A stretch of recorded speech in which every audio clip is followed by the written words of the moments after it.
Ng gabi po. Welcome to our ETCOR Educational Research Center through its advocacy project SAGIP MANANALIKSIK for Everyone presents the free 3-day webinar entitled Starting It Right, Conceptualizing a Research from the Lens of the Experts.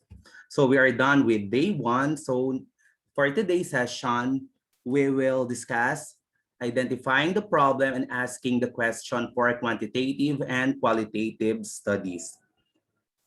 I am Dr. Mark Joseph B. Sangil, a master teacher from the Schools Division's Office, Pampanga, assigned at Senior High School in Apalit Standalone 1, and a part-time professor at Lyceum of the Philippines, University, Manila, and I am your moderator for today's webinar.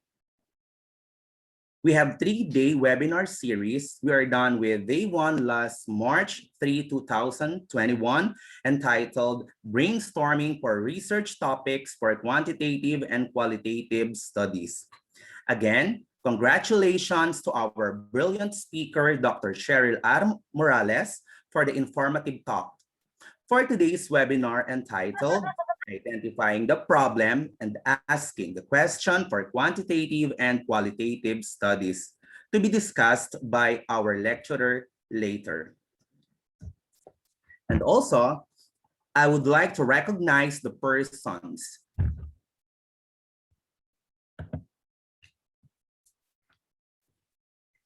I would like to recognize the persons behind the webinar sessions, our indefatigable and iconic genius in research, Dr. Adrian Lawrence P. Carbajal, the chairman of Project MANANALIKSIK One-on-One, Dr. Bernadette Liwanag Lijarde, the chairman for Project MANANALIKSIK for Everyone, and of course, the head research consultant, Dr. Richard D. Sanchez. A pleasant evening, ma'am and sir. Please give them a virtual clap. The different events and projects of ETCOR have DepEd advisory.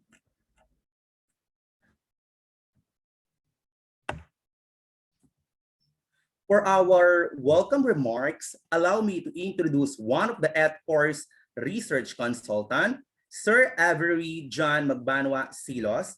He prepared a video presentation for his welcome message.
parts of the country, Luzon, Visayas, and Mindanao, as well as to our abroad who are currently listening, watching, and attending our webinar, to organizers, to my fellow consultants, to the founder of Embracing the Culture of Research. I am glad to become part of this worthwhile experience, and becoming one of this organization and being a part of this organization entails another milestone for a young researcher. Tonight is the second day of the training webinar entitled Identifying the Problem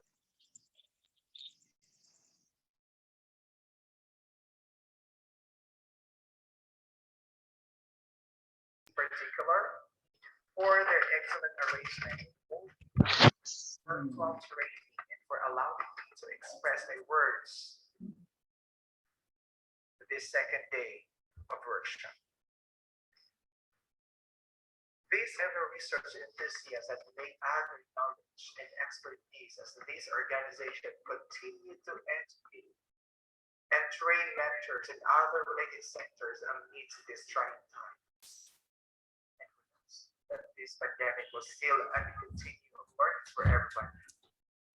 Even if these difficult times we're still able to equip ourselves with various learnings from different field of expertise in terms of just.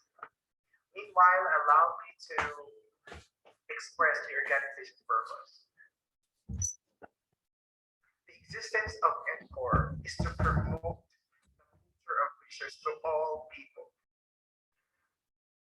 It also aims to contribute in improving society, improve academic inquiries, and realizing that people conduct research for the ultimate goal for the serving of the Almighty through service to others. ETCOR research centers advocate through their projects SAGIP MANANALIKSIK for everyone. And imagine this project is for free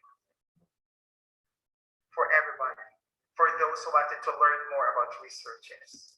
And this opportunity will provide us listeners, attendees from academia and different sectors a wide scope and paradigm for our academic milestone in developing our professional growth. I am confident that the findings and the result of these three activities are being implemented in the webinar will provide, among others, added knowledge, technical proficiencies, and competencies for us to have the best utilization of what we will be learning tonight.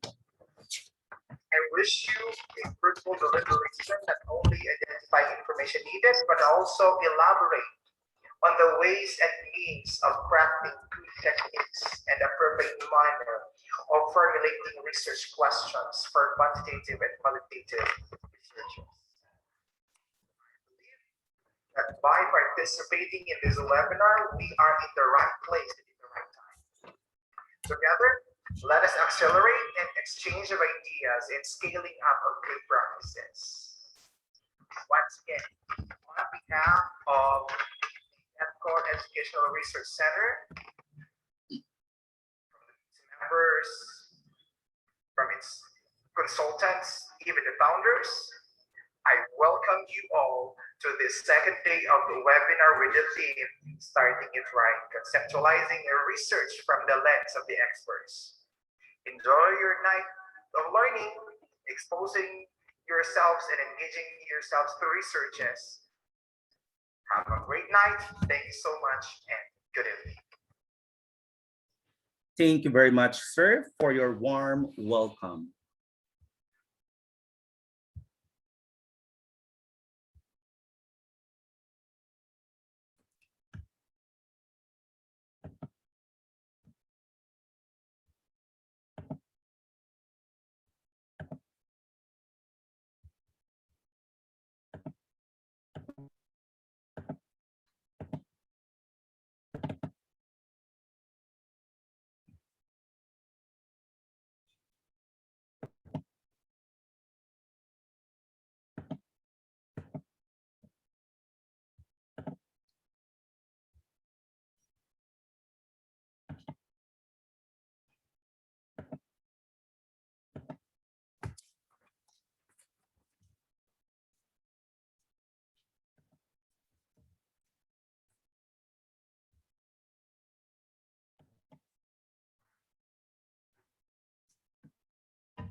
For today's learning session, our learning competency is to formulate clearly the statement of research problem. I just want to remind to all the participants to this day 2 webinar that post-webinar activities will be given by the lecturer and to be complied with and submitted by the participants for the issuance of the certificate of participation. For our webinar rules, please mute your microphone when you are not talking. Questions or other thoughts may be typed in the chat box section to be entertained after the talk. Now we will proceed with our lecture proper, but before that, I will introduce first our resource speaker for today's webinar to discuss identifying the problem and asking the question for quantitative and qualitative studies. It is now my great pleasure to introduce our resource speaker and lecturer for today's session. Dr. Pablo A. Regalario is the research coordinator and full-time faculty at Lipa City Senior High School, Department of Lipa, Batangas. He is one of the accredited speakers and facilitators in the division of Lipa during seminars and workshops. He has also worked as a research instructor in Batangas State University and Lyceum of the Philippines University, Batangas. He graduated with the following degrees: Bachelor of Secondary Education, major in English and Literature from the Philippine Normal University. He earned his Master of Arts in English Language Studies from Lyceum of the Philippines University, Batangas campus, and Doctor of Philosophy in English Language Studies from Lyceum of the Philippines University. He has also taken some units in Doctor of Jurisprudence. He has also finished certificate courses like teaching English to speakers of other languages, teaching English to young learners, and teaching English as a foreign language from Teach International Training Institute. Dr. Regalario is a member of InstaBright International Guild of Researchers and Educators Incorporation and ETCOR Philippines. He has presented research papers to national and international conferences held locally and abroad. His research interests are teaching and learning, gender and development, and social sciences. He has also published some of his research journal and articles in ICBER and iGuru Formation and InstaBright International Publication.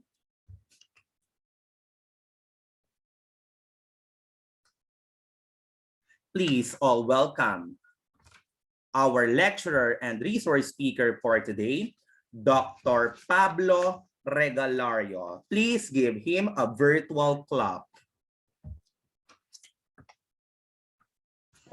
Thank you very much for that warm introduction, Dr. Mark.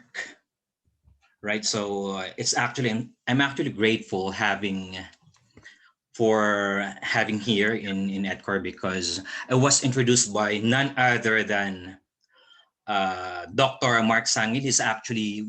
Is actually my fellow instructor in LPU. Unfortunately, he has been working in LPU Manila, right, Right, Doc Sangil? Yes, Doc Mark? yes, Doc. Yes, All Doc. right, so it's glad to meet you here in ETCOR.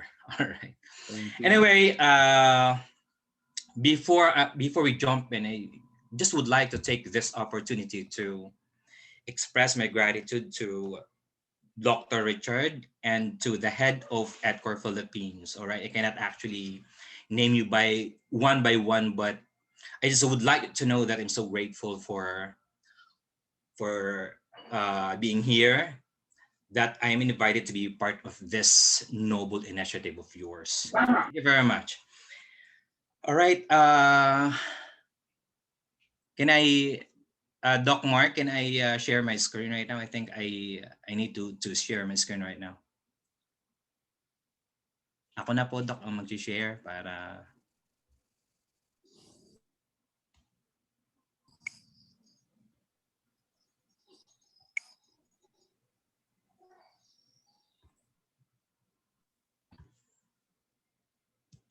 Doc Mark? Doc Mark, are you there? Yes, yes, Doc Richard. Pwede po bang ako mag-share ng ng screen? Ayun, thank Okay. you. Select a window to share. Sharing screen. Okay. Okay.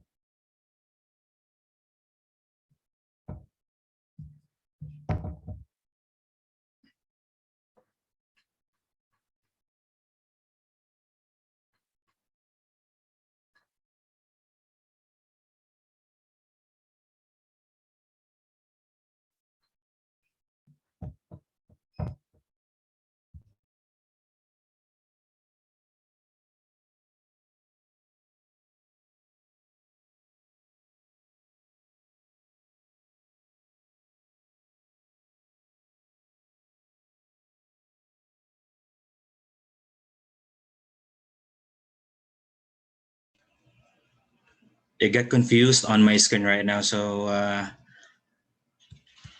you seeing my screen right now? I'm not sure if you could see my screen. Doc Mark, is my screen Yes, showing Doc. right now? Yes. Thank you very much. It is visible already. Thank you. All right. So for today's webinar, I was tasked to discuss about identifying the problem and asking the question for quantitative and qualitative studies. So, Let's go. okay. Thank you, Ineng. Right. Yan. But before we move forward to the topic itself, right, let me just share with you a quote from none other than the greatest thinker of the 21st century, none other than Albert Einstein himself. So according to him, there exists a passion for comprehension. Without this passion, there could be neither mathematics nor natural science. So I appreciate that for the people who are here. I appreciate that you spend time to attend this webinar despite the fact that everybody's busy. I understand that, right? For my fellow teachers who are here, probably some of you are checking your papers because I think we are already in the last leg of the submission of it, and your heads might be asking for you to submit it, but you prefer to be here because of your passion. For on the part of those students who are here, probably some of you have something to do. Probably some of you are going to complete your modules to be submitted tomorrow or next week, but you chose to be here because of that passion, right? Because that passion would actually drive us, would propel us to learn a lot, right? Just like Albert Einstein himself. If you know his story, it's very fascinating to know his story because he started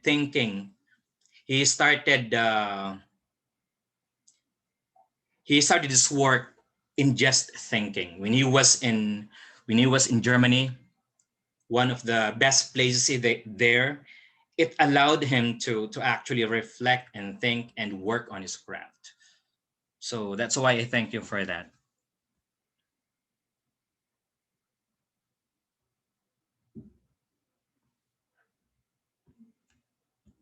All right. So for now, I'm not sure whether you are familiar with Kahoot. You guys are familiar with it, Kahoot. Let's have some game.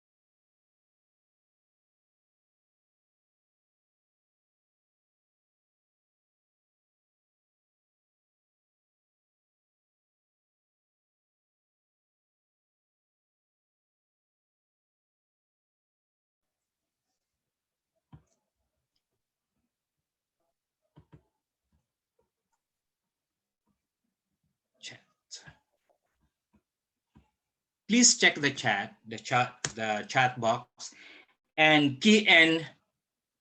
I mean, for those people who have internet connection right now, I want you to go to kahoot.com and I want you to type in the code 2539138 if you have the internet connection.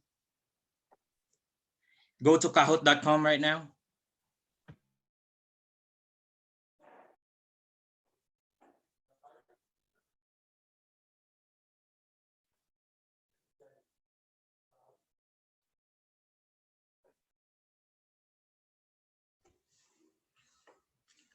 Were you able to log in to kahoot.com? After logging in, I want you to key in those numbers. And then tell me if you guys are already there.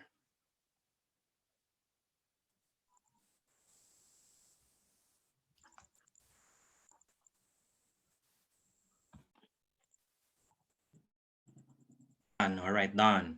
So let's go.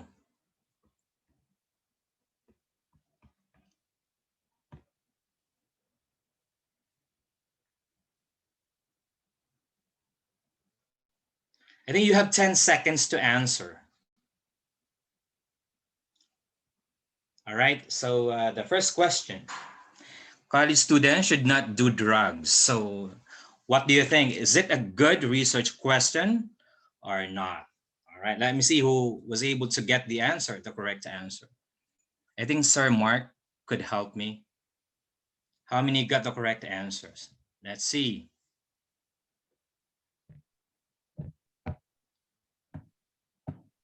Can't see.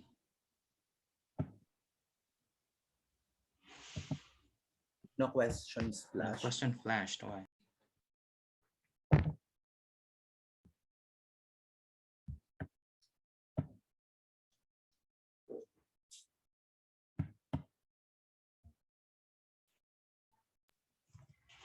De Leon and G next. Let's try the other one. Doc, there is no question flash on the screen or in the yes. No, All yes, right, no so questions on the screen, sir.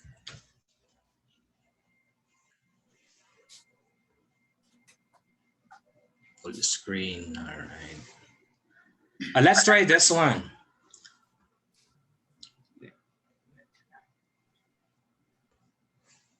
Wala ba, Doc? Wala pong nagpa-flash? Wala po, wala po. Bakit kaya? Ano kayang problema? I tried this already. Mag-share screen ka ulit, Doc. Sige po, sige po.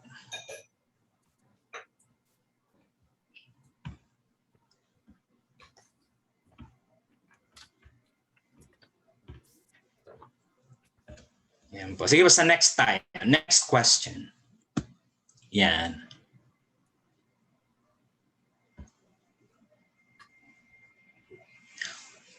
Yan. Why is gun control important? Yan po ang tanong, why is gun control important? So you have two answers. Or is the first one? You may want to write that or ilang kaya po nakatama? How many were able to get the correct answer? Let's see.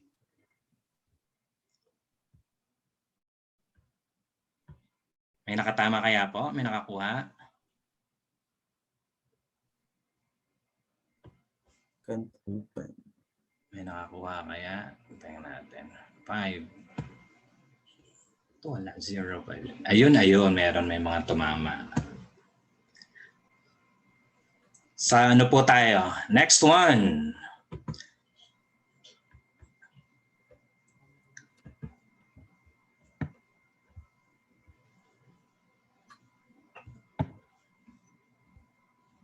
Tanungin natin, ano ba yung tanong na yan?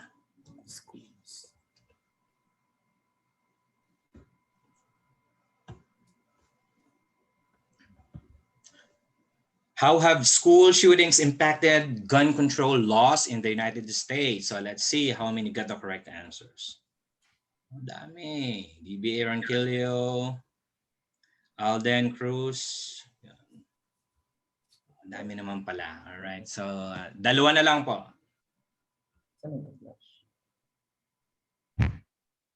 What part of the world has the highest rate of violence? So how would you evaluate that research question?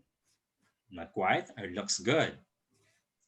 So the answer is number 1, definitely. So let's see how many got the correct answers. Si Maki, sino to? Si Angela, Cruz, Leah. All right. All right, last one. Let's try this one. How does Tinder affect the depth of relationships among first-year students at Laura's College? Alin kaya ang tamang sagot? So let's see. Kung sinong mga nakatama, let's find out.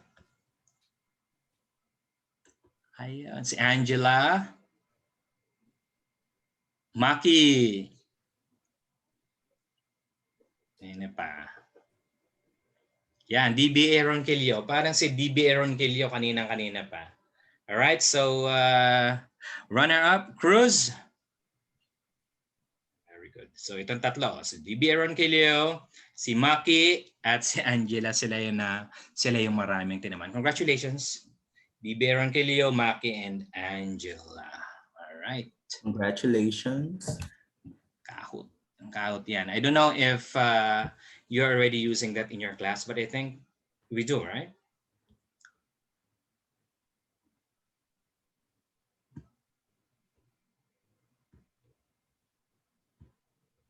So let me just go back to my screen.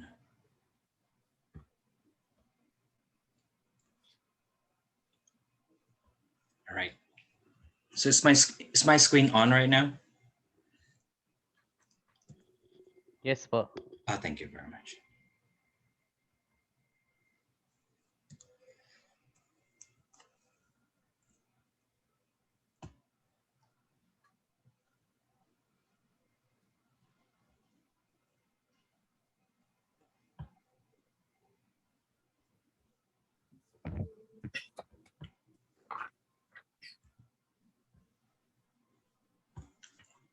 All right. Of course, before we go to the research questions, we have to have our research problem first, right? So definitely we cannot actually start with research question because as we all know, research starts with research problem, right? We have to think first of the problem that we can work on before we could be able to create or craft our research questions, correct? But what is a research? What is research? How do we define research, right? I think based on our previous discussions or previous webinars, we have already covered this, right? But just to refresh our mind about the definition of research, because this is something to do with our topic for today. This is it. So again, when we say research, this is a systematic process of inquiry. When we say systematic, it follows step-by-step procedure. I remember some students approached me today, all right?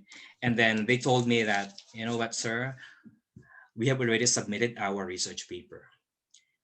Without even consulting with me for the past how many months? 5 months, right? These students did not even consult with me about their paper even once. So what do you think? Is it right or not? Does it answer this definition? No, right? Because as we all know, research is a process, systematic process of inquiry. And it does not happen overnight, right? It's like Noah's Ark. It's not going to happen overnight, right? Because we have to think of the problem first. After that, we craft our questions or working research questions, and then we gather data. We interpret, right? We retrieve, we interpret, we write, and then we formulate our conclusion. And after that, we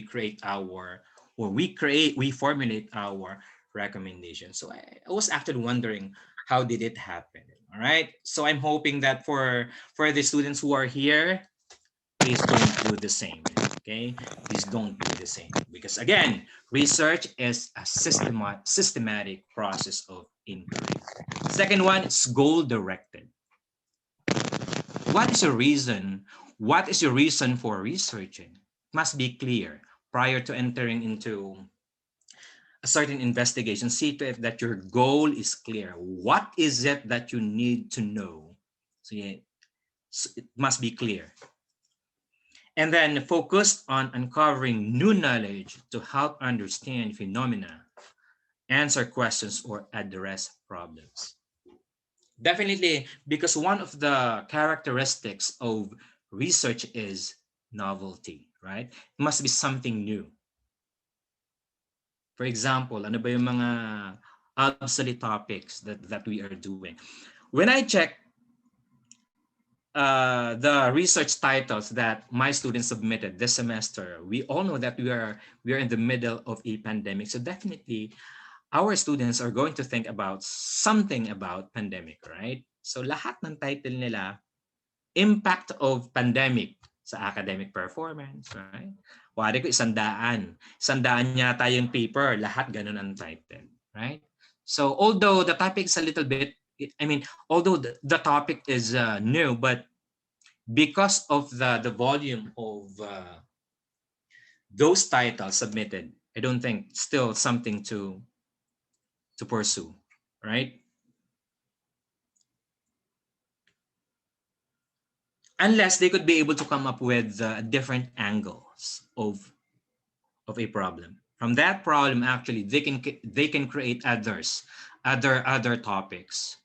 If they had done so, probably their paper was admitted or were admitted. Unfortunately, same title, impact, effect ng pandemic. Effect ng pandemic sa academic performance.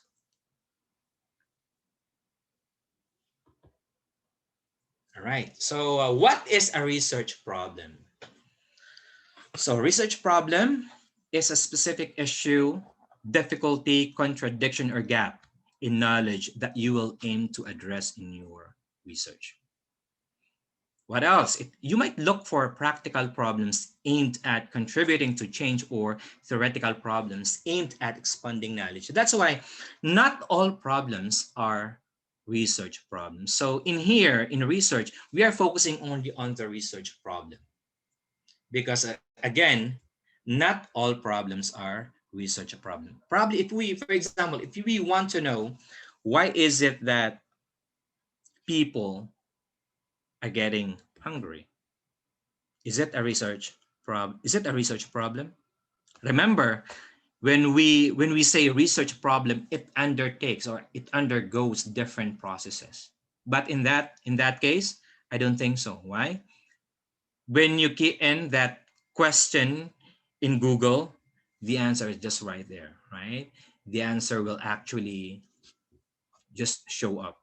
And in that sense, it did not undergo any process at all. So it's not a research problem, right? So again, practical problems aimed at contributing to change. So see to it that when you do a certain research, there's what we call utilization, because that's the end goal of conducting a research, right? What is it that your research can contribute to a big body of knowledge? What gap it aims to fulfill?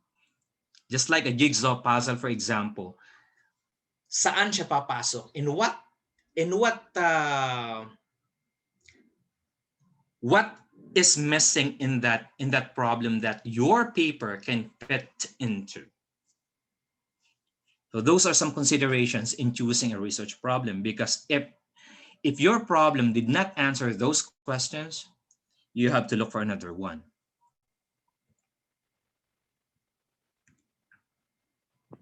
All right, in undertaking our research, these are the different processes, right? And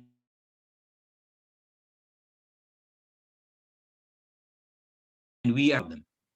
So of course, after the problem, we have the design, we have to collect the data, right? You have to get the sampling technique or sampling method. We have to analyze, and we formulate conclusions and recommendations. And we are in the first part. Still, for those people, I think for the grade 11 students who would be taking research, practical research one, I think this is a great opportunity for you, right? And then of course we are, as I mentioned a while ago, we are in the first step, identification of the problem. So what is it again? The critical first step in research process. What's the reason? Because it directs the entire process and decisions that you will make. So no matter how good you are, if your problem is not actually is not good, for example, something that is overstudied already, no matter how good you are, the result is not actually good as well. All right, probably you may be asked to change your topic. Those are the possibilities. That's why it's critical first step. That's why when you choose your problem, see to it that you have exerted so much effort in doing it. Doc Paul, Right? Yes, paki-check po sir. yung presentation nyo. Wala po yatang... Wala po dito sa Yung ano. kahot lang ang nakikita ko, sir, na Nako, sa tab. sorry. Paso Ako yun na po lang ay po. Thank you mag-out po. muna. Thank you. Ako yung layo na narating, wala pala. Sir, i-share ko po ulit ang aking screen. Okay po. Nandito na, layo ko na pala. Thank you, Doc. Thank you for reminding me. Are you guys seeing my screen right now? Yes po. Thank you very much. Thank you very much. Yes, sir. So nandito tayo kanina. Yan.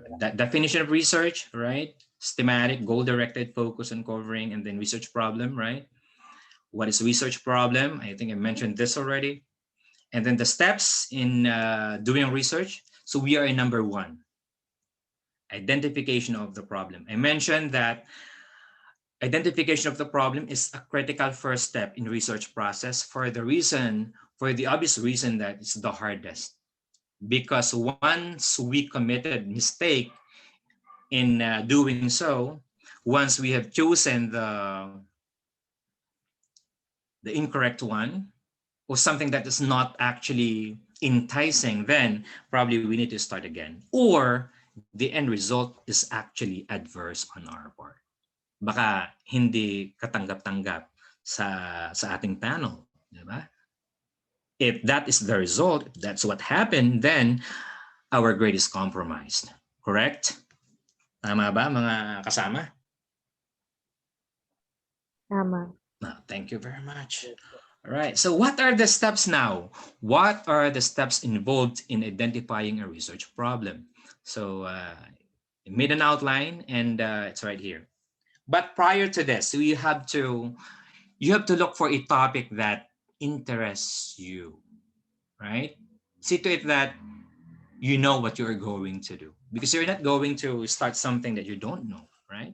So that's why in my case, if I am teaching, for example, STEM, I'm making sure that my students are writing something about science, technology, mathematics, or engineering.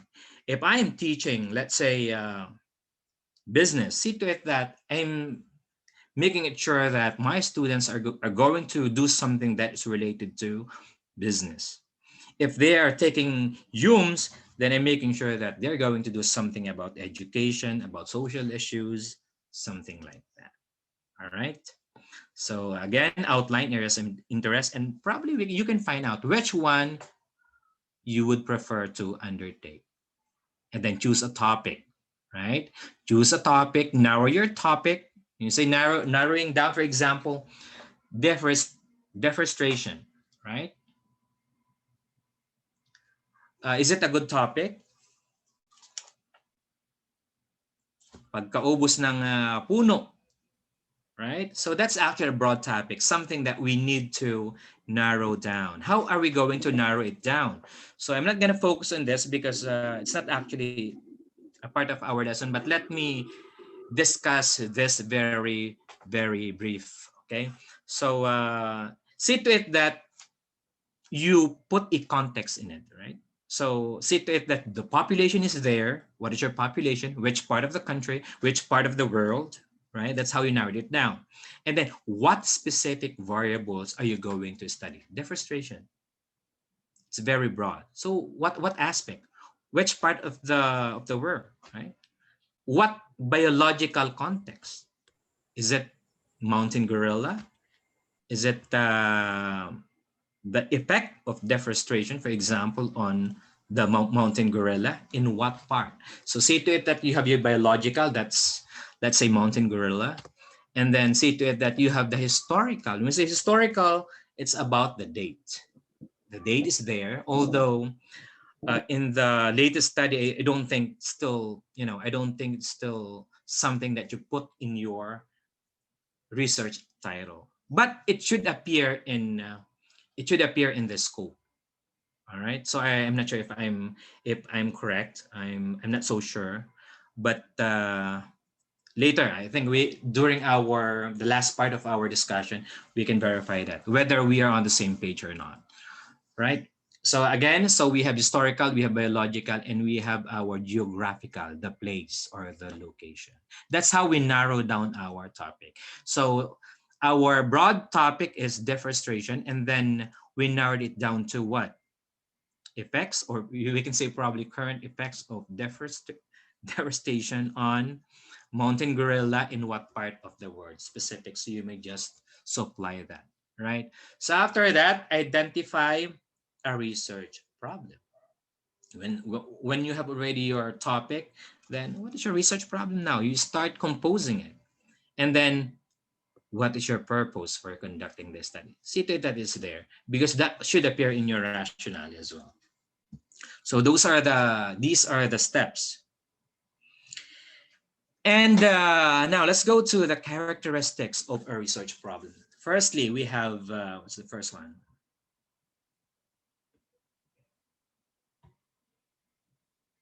Ano ba ito matatanggal? Yan. It can be stated clearly and concisely. Clear. Dapat daw ay malinaw. Concise. Hindi pahabaan. What's the maximum? Maximum number, right? I think maximum of 20 substantive words, if I'm not mistaken. So concise. What else? It generates research questions, something that you can have your focus, right? And then must be grounded in theory. What else? Manageable. I remember one time that one of the groups approached me and laid down to me some topics. I was fascinated with one of the topics there. It goes this way.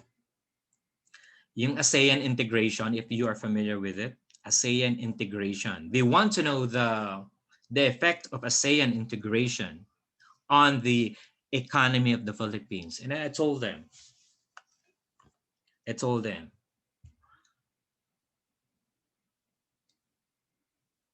how are you going to evaluate your paper? Is it good, for example? Is it something new? I mean, sir, something new. But the question is, how are you going to finish it? Is it manageable? That's the question. In your case, do you think it's manageable? Yung ASEAN integration, you know the impact of ASEAN integration in our economy, for example. And then, who are you going to ask for this, right? Sabi ko, sinong inyong tatanungin? Yun bang presidente, or how do you call this? What do you call this? Yung congressman from other countries, from the Philippines, for example, who are your would-be respondents? So those are some considerations in choosing a research title or research problem. See to it that it's something manageable. You can manage it. So in your case, for the students who are here, it must be within the how long? 4 months pa? 5 months time. Dapat pasok dun sa 5 buwan, right? See to it that in 5 months or in 4 months, tapos lahat. Right? Kaysa hanggang baka nasa ano pa lang kayo, nasa data gathering pa lang ay 4 months na. It's not manageable at all. right? And then what else? Has a potential significance, something that we can use, something that can be used for innovation, right?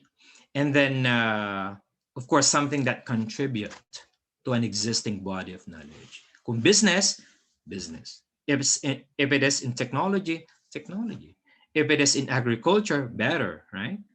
So what else? Based on literature. It's hard, actually. It's hard to do something that when you check the JSTOR, when you check Google, nothing appears. So there must be a backbone. There must be a framework of your study. Right? It's hard, actually, if your topic is not based on literature. Right? And then, of course, resource bound. See to it that you have your resources. Again, let me share a story again. One of my students approached me, and then he told me that he wants to pursue a study involving inmates yung nasa Bilibid prison. Sabi niya, sir, gusto ko po ay inmates. Sabi ko, why? Ay, gusto ko po ay maganda. Alright, so saang Bilibid prison? New Bilibid prison in Manila, Muntinlupa. Alright, are you sure you can do it? May pamasahay ka ba? May resources ka ba? I'm not belittling you, but we are looking at, we are being practical here. Kasi ilang beses kang babalik doon, right? So sabi niya, nga po, something like that, right? See to it that when you decide to make something or a research, for example, it's within the bound of your resources. And then methodological strength. What methods are you going to use, right? Slow win formula, are we still using it right now when we get the sample? What approach are you going to do? Those are some considerations. The novelty, the newness, the freshness, the uniqueness of your topic is an important consideration as well, right? So when you make a checklist and all of these are present, then that is a good research problem, right? I'm going to entertain your question later or your questions later.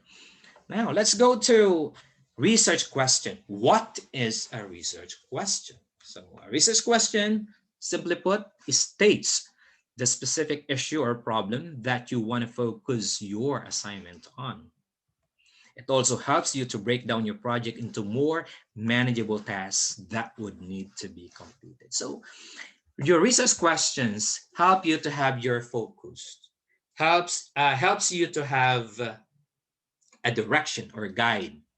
What specific aspect of a problem you'd like to focus on? So that's why you need your research question.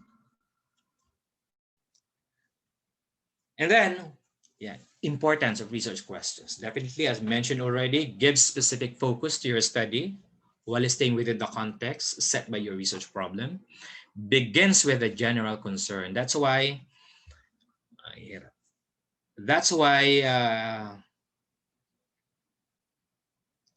I'll be showing you later an example of research questions. What else? It defines what is supposed to be done, including the why and how. And what else? It helps clarify the findings. I'm going to give you an example of a research question. And let's identify whether it has passed the criteria for being a good question. I'm not sure if you can see my screen right now. Can you? Nakikita niyo po ba yung aking screen? Thank you. Ano po inyo nakikita, mga sir? Ano po inyo nakikita? Nakikita niyo po ba yung research questions sa Word format, Word document? Yes po.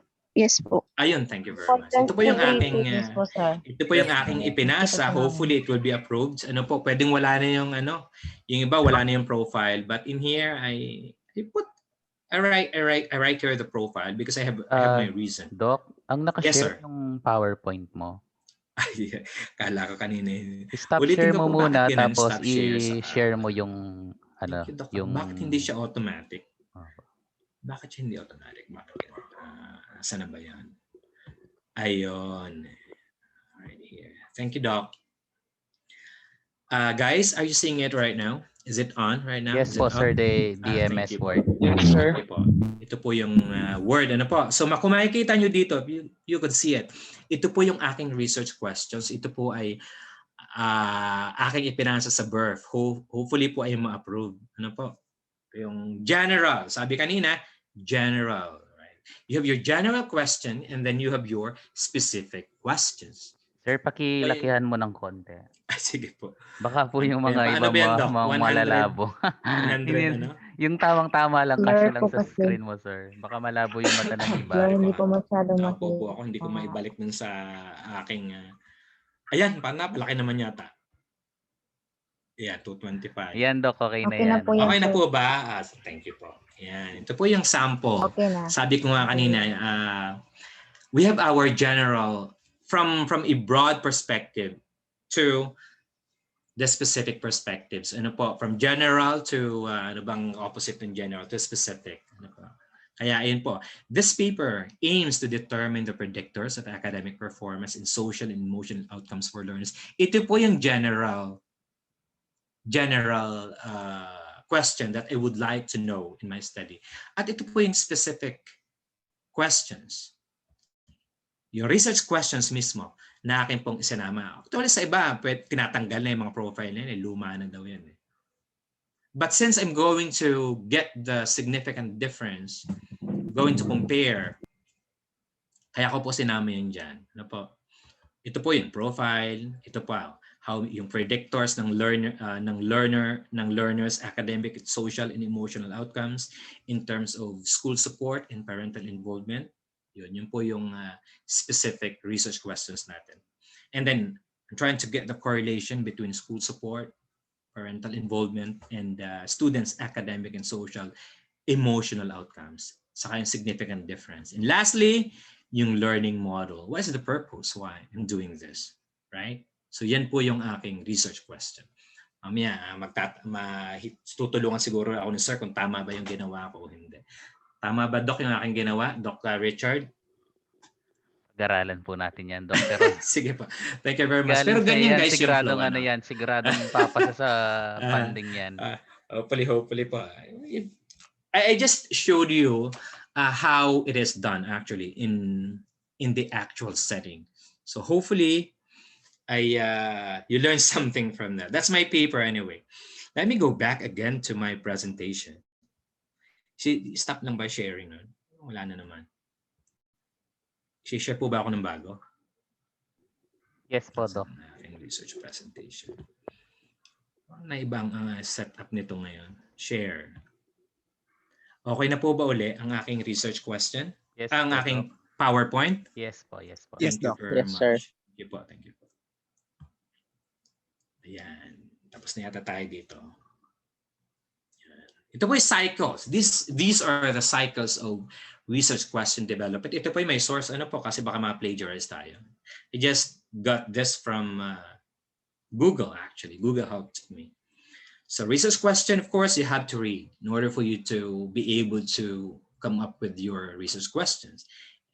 After reading, you could be able to get your ideas. And after that, you could formulate your problem and of course, your research problem. Pwede namang ideas muna.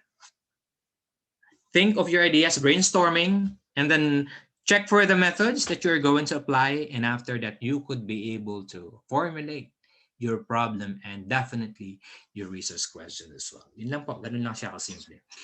And then what are the checklists prior to the formulation? What is it that we need to have?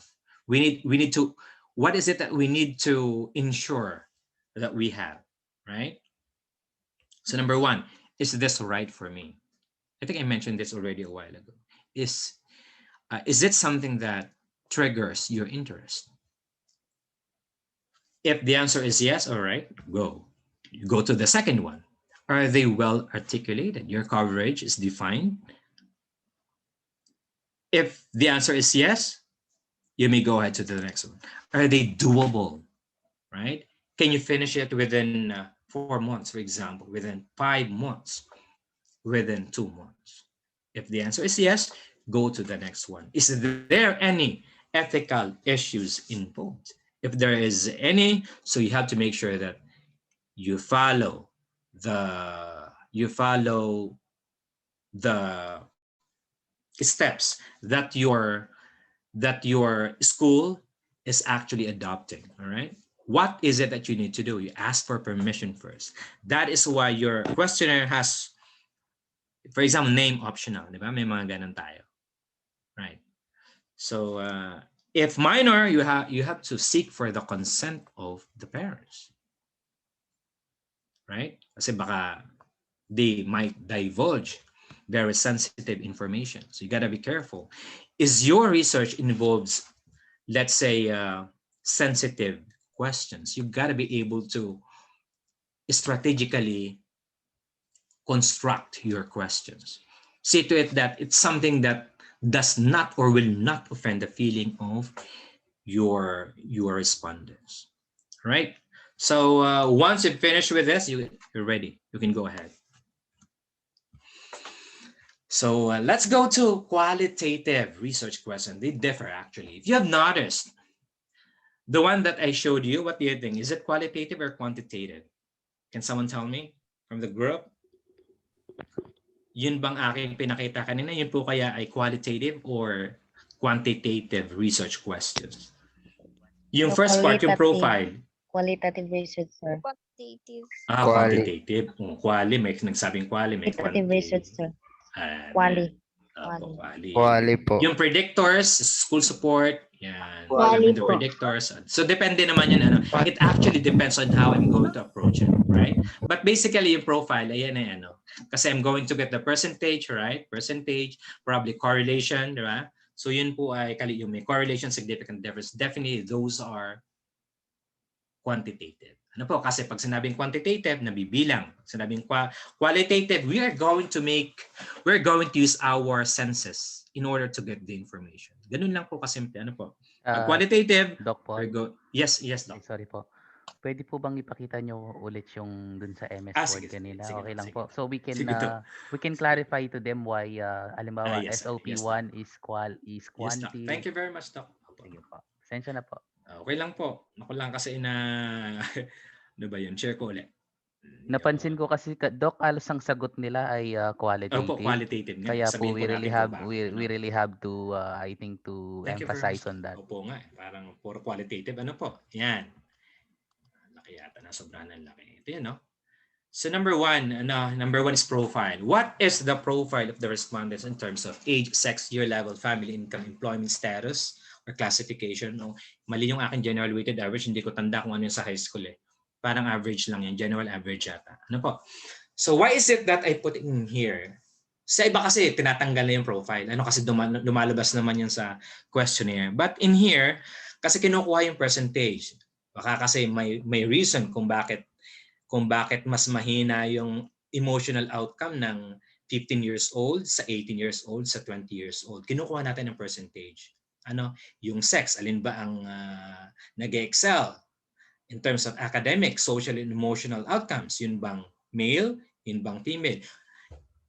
Kinukuha natin guys yung percentage dyan. Ano? Year level. Pag ginamitan natin na percentage, frequency distribution, yun ay quantifiable. Ibig sabihin ay yun ay ginagamitan natin ng statistical tools. And basically, ang tawag niyan ay quantitative. Although in some studies, gugulo pa kapag inano natin na pwede naman siya maging framework pag qualitative. Ano? Pero basically, yan ay laging quantitative. Tama po ba, Doc Richard? Yes po, Doc. Tama po. Saka yung ito kasi gagamitan ko ng weighted mean to. May mga, sa questionnaire niyan, guys, for example, school support, may mga may instrument akong gagamitin diyan. For example, number 1, number 2, number 3, kukunin kong weighted mean pati yung parental involvement kung sila involved sa pag-aaral ng kanilang anak at kung anong epekto nun if they're involved or not. So definitely, Doc, SOP2 is also quantitative, right? Quantitative po yan. We are clarifying this also to them kasi po may mga halimbawa 4 ang SOP niya o mga research questions niya. Iba-iba Merong siya. iba na quanti, merong ibang quali. Kaya kina-clarify natin isa-isa ngayon base sa mga tanong niya kung quanti or quali ba. Yes, Doc. That's actually right. Right? Yung number 1, kanina yun ay quantitative. Number 2 is also quantitative. All right? Number 3, correlation, definitely. I'm going to use Pearson R here. That is quantitative. Gagamitin natin ng statistics yan. Yung number 2, gagamitin ko ng weighted mean. Composite mean, weighted mean, definitely that's quantitative. Ano? Pag ginamitan natin ng number, obviously that's quantitative. Yung number 1, quantitative. Number 2, quantitative. Number 3, correlation, quantitative. Number 4, significant difference, definitely quantitative. Pag quantitative, may hypothesis yan, based on hypothesis po. Ano po? Yun po yan. Ganun lang siya kasimple. Ano? Sana ay naintindihan po ba? Am I clear? Kasi minsan tama po yung kay Doc Richard. Minsan yung number 1 SOP, halimbawa po ito. Sometimes this is quantitative, but number 2 can be qualitative. Right? Number 3 can be quantitative. Kaya nga po may tinatawag tayong mixed method. Ano po? Quantitative, qualitative. Yan, ganun po siya. Ano po? I'm hoping that is clear to everybody. Doc Paul, may add po, paki-move po dun sa number 5. Number Sa number 5. 5 niyo pong tanong. Ayan po. Kung okay lang po. Sige po. Dear colleagues, dear students, kung mapapansin niyo po yung sa number 5 ang tanong niya, what learning model may be proposed based on the findings? Kung titingnan mo po yung question number 5 na yan, kakaiba siya doon sa questions 1, 2, 3, and 4. Kumbaga parang sa mga nagtitesis po ngayon kaysa mga college sila o kaya sa mga master's thesis, what framework may be developed based on the findings of the study o kaya based on the findings of the study, what development program may be proposed. Yung tanong po na yan na usually nasa dulo ng mga research questions natin, hindi po yan sinasagot ng kapag nagde-data gathering ka. Ang sinasagot lang po ng mga kinokollect mong datos yung 1, 2, 3, 4 yung mga pero yung pong usually yung dulo, sinasagot po, ang makakasagot po doon, yun mismong naging findings ng study mo. Based sa naging findings na study mo, anong output ang maipoproduce mo. So usually po, yung dulo na yan, nakikita po natin yan, lalo na sa mga thesis na nagre-require na pag tinanong ka ng panel, gusto nila yung may output. Anong output ng study mo? Anong output mo? So kaya po mayroon laging number 5. Thank you po, Sir Paul. Thank you very much, Sir Richard. Sir Paul? Yes po, yes po. Sir Mark. Okay, for number, yung last question is for example po with yung statement of the problem or research questions. So it is possible po ba yung pinaka-last question na related siya sa strand or it can be sa major ng student? Kasi for example with us, mga business courses, yung po pinapagamit namin with our with doctorate, yung sa ano po namin DBA, so a business implications policy. For example, if it is a quantitative, what business implications may be drawn from the findings of the study? So gusto po ng mga panel members, it is related to your major or your field of specialization. So let's say for example po, when it comes to educational implications may be drawn from the findings of the study. Others naman po, other schools, they are using plan of action. So okay lang po ba yun? It is acceptable po ba yun, Doc Richard and Doc Paul? Wala po bang problem doon? Let's say for example, ano po siya doon sa expertise or major nung estudyante? Para sa akin po, ako sasagot niyan, Doc. Ano po? Mas okay po 'yun kasi ang importante naman po dito, sabi nga end goal. Our end goal in research is utilization. So innovation, utilization. Kaya ako po hindi na nagpapaano ng mga nasa recommendation lang. Actually, recommendation is okay, but see to it that you have a concrete plan of action. But how are you going to do that? Kagaya po nito, parental involvement. I checked the literature here, and then I found out that there were actually suggestions, but those suggestions were not put into action. That's why right now what's happening, what is the performance of our students right now generally, right? So alam naman po natin yung result ng PISA, yung result ng TIMS, yung result ng yung sa international students natin, yung professionals, right? Actually, from being number 11 to 27th, something like that, 14 to 27th, it's actually declining. And that's why I decided to conduct this study. Kaya po dapat ay, sabi ko nga, concrete plan of action. Kagaya nung sa inyo, Doc, mas maganda po yun kasi magagamit ng mga bata. Ano po? Yes. Yung plan of action na natin, dapat konkreto siya. Dapat step by step. At saka gagawin, i-implement. It has to be implemented. It has to be monitored. Yes, yes, precisely. And also yun po, according to Doc Richard, so naghahanap po kasi other panelists po, they are looking for the output of the study. Exactly. So Yun po Saka importante. ano po, Doc Mark, regarding yung dun sa alignment po sa pasensya ka na Doc Paul, no, you are the speaker. At hindi pa It's tapos okay, ang sir. It's hindi okay. pa tapos ang talk mo. Para lang Sige po pa. clarified Opo. tayo. Anyway po, yung mga may ibang tanong pa, lagay lang po sa chat box at sasagutin po lahat ng ating speaker para Exactly. tuloy-tuloy lang po siya. Nagkataon po sumabat kami ng konti ngayon. Pasensya na po. Opo, opo. Regarding po dun kay Doc Mark Sangil regarding sa tanong niya regarding sa alignment, wala po akong nakikitang problema doon. Anyway, to begin with, 'di ba kaya tayo nagko-conduct ng research, something na relevant sa atin, something na Exactly. mapapakinabangan mo. Therefore, the concern on dapat align siya sa strand is number one para sa akin, is a number one parameter, number one measure para masigurado mo na relevant sa bata ang pinapagawa mo sa kanya. So yung mga panelists o kaya yung school na nagre-require na dapat aligned lahat ng ginagawa nila sa strand nila, wala po akong nakikitang problema doon.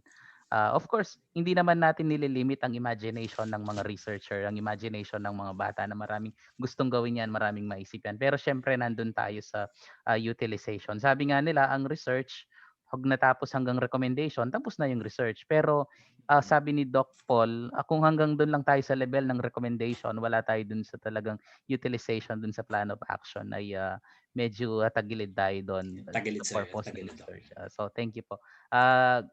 Back to you, Sir Paul. Salamat po. You may Thank you po, Doc So, proceed. Richard. Thank you, Sir Doc. Paul. Thank you, Sir Doc Mark. Richard. Thank you po. Okay. So I'm gonna go back to my presentation. Hindi siya automatic. So I have to go back.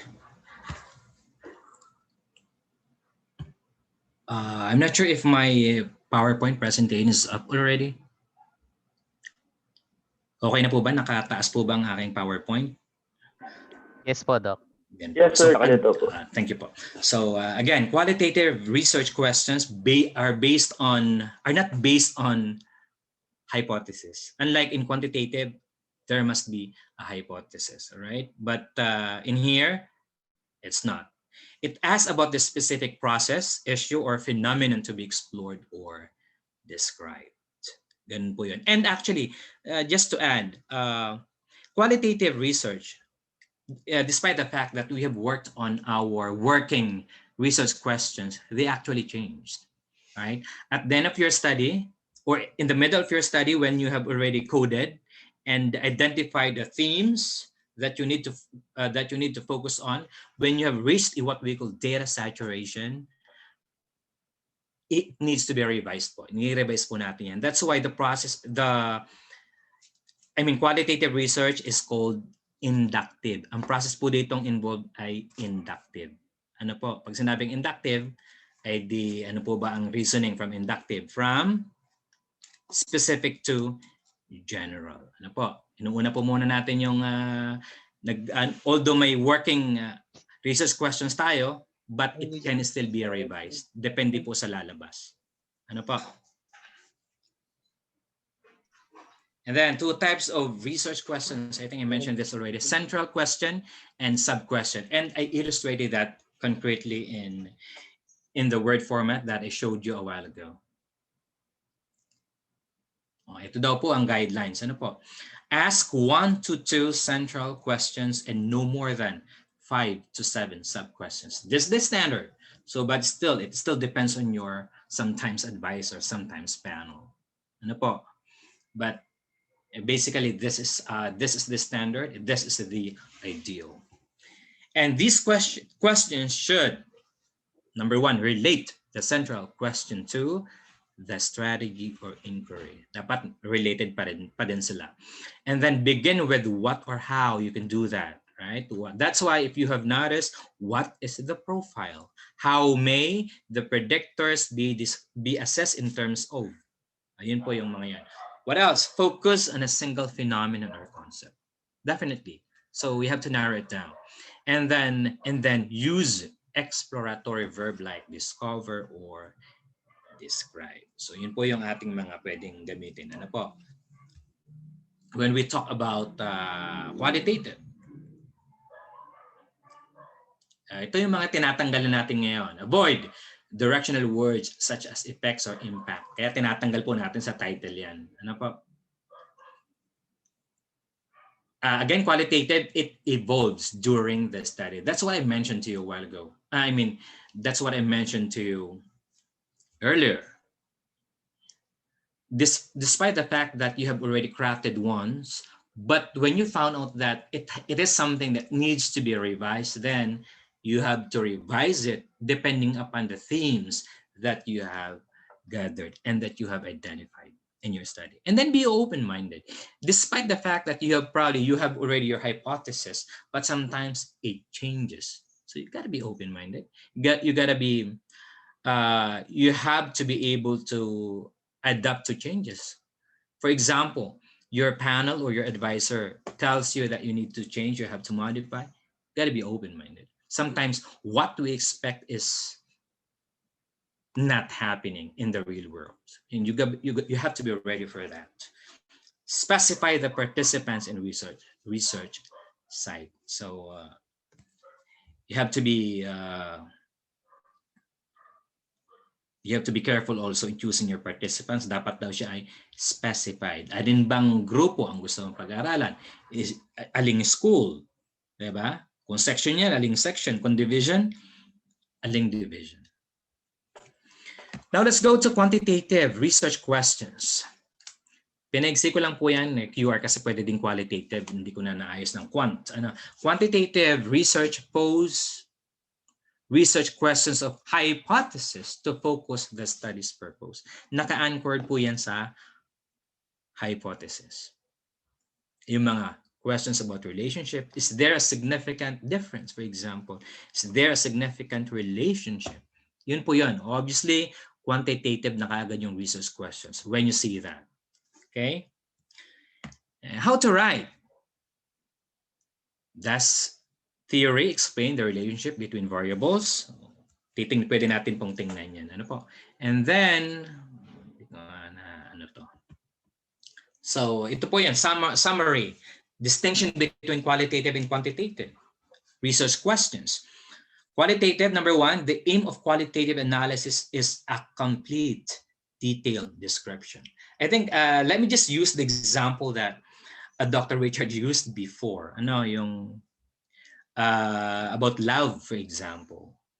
Dapat ay, we cannot actually ask someone, and then, ano sasabihin natin? Gaano mo ako kamahal? Let's say, 1 to 10. Diba? Although pwede naman, kaya lang mas maano, it's better if we are going to use qualitative, right? Dapat kasi ay gagamitin natin yung senses natin, right? Hindi lang yung numbers, okay? So again, detailed description, complete detailed description, because in quantitative research, we can only interpret, right? We can only interpret based on the data in front of us. Unlike in qualitative, we can actually ask them directly. We can observe. We can live with them, right? If it is participative ba yun? Research. So in quantitative, we classify features, count them, and construct statistical models in an attempt to explain what is observed. So what statistical tools can we use in order for us to come up with an interpretation? So we can only interpret. In qualitative, we can feel, we can touch, we can actually explain further, we can dig deeper on what's going on. Not only the surface, but what is beyond that surface, right? So the next one is the design. In qualitative, the design emerges as the study unfolds. Kaya nga po siya ay inductive. Ano? When we have already identified the themes, despite the fact that we have already started our, let's say, our research question, they may still change. In quantitative, all aspects of the study are carefully designed before data is collected. Kaya po nakalinya na yan. What's in our research questions, those are the only focus. Yun lang po ang focus ng ating study. Unlike in qualitative, they emerge. The design emerges as the study unfolds. And then number 3, researcher is the data gathering instrument. That's why we observe, we participate, we live with them, with our participants. That's why kaya nga tawag ko ay participants, participants of the study. They participate. In quantitative, usually we call them respondent because they respond, they answer questions. Okay. So in quantitative, researcher uses tools like questionnaires, for example, to collect data, or sometimes a document. Next, data is in the form of words, like for example, interviews, pictures, videos, or objects or artifacts. In quantitative, it's the opposite. It's based on numbers and statistics. And lastly, qualitative data is more rich, siyempre, time-consuming and less able to be generalized. Kasi sa quantitative, we generalize, right? In qualitative, it's rich. Kaya time-consuming, of course, you have to live with them, you have to conduct interview. Unlike in quantitative, just send it to them, it's okay.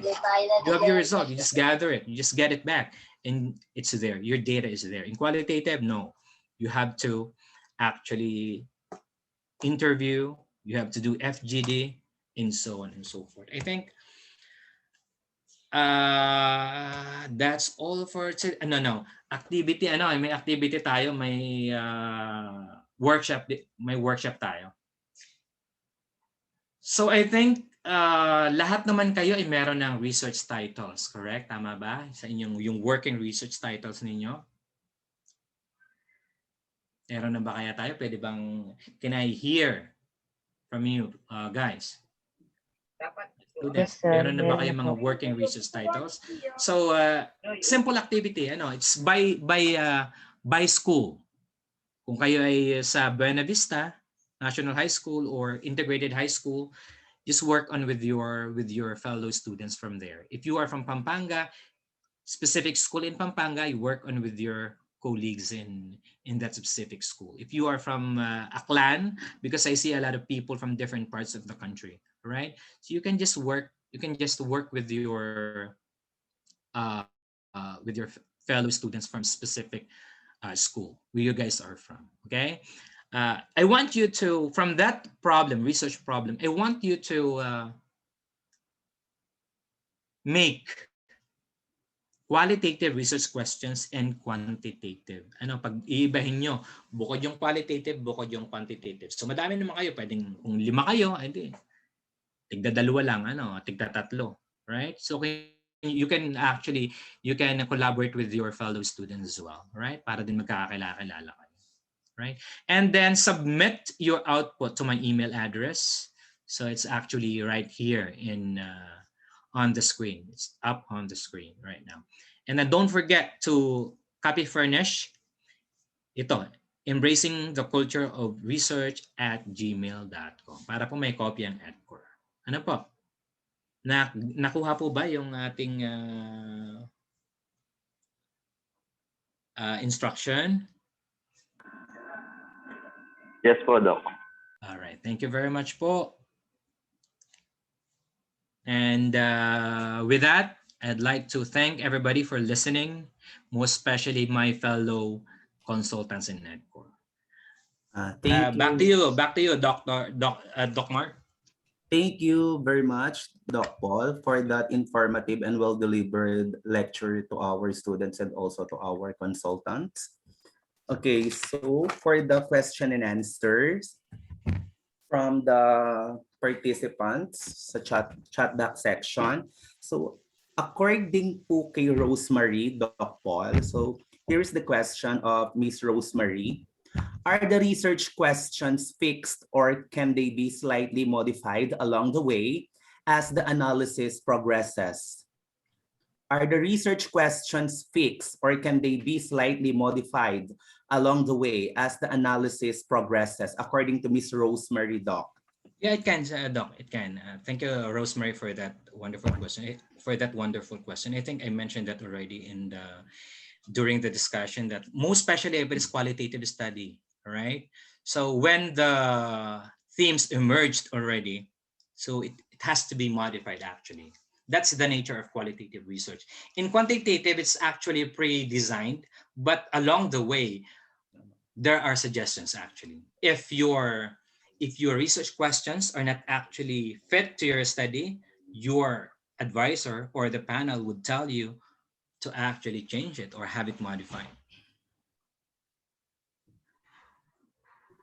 I hope I was able to answer your question, Rosemary. Doc Mark, may I add to that? Yes po, Doc. Yes, Doc. Kanina po kasi yung tanong kay sige po. Kay Miss Rosemary po yung Miss Rose, nagtanong. opo. Kay Rosemary po. Actually, sinave ko yung tanong kanina. Yung tanong kasi niya ay, are the research questions fixed or can they be slightly modified along the way as the analysis progresses? Actually po, kaninang natanong mo ito, pagkalitaw niya sa chat box, saktong-sakto, na-discuss siya ni Sir Paul. Medyo baka hindi lang po napansin pero ako na-notice ko na I do not know kung nakita ni Doc Paul sa chat box kaya bigla niya diniscuss or nagkataon lang. Sa explanation po kanina ang galing ni Sir Paul, di niya napansin pero nagkataon siguro talaga. Sa quantitative research po, usually kasi kapag pinlano mo siya sa simula na ganito ang mga tanong, usually hanggang dulo ganun na yon. Hindi mo na nagagalaw yan, sineset mo kasi mga fix yan. Mga fix ang mga tanong mo, mga fix ang gusto mong mangyari. Kaya yan ay hanggang sa dulo. Kaya nga kapag sa quantitative research po, kapag sinimulan mo siya at sa simula pa lang meron ka ng mali, mahirap na pagdating sa dulo.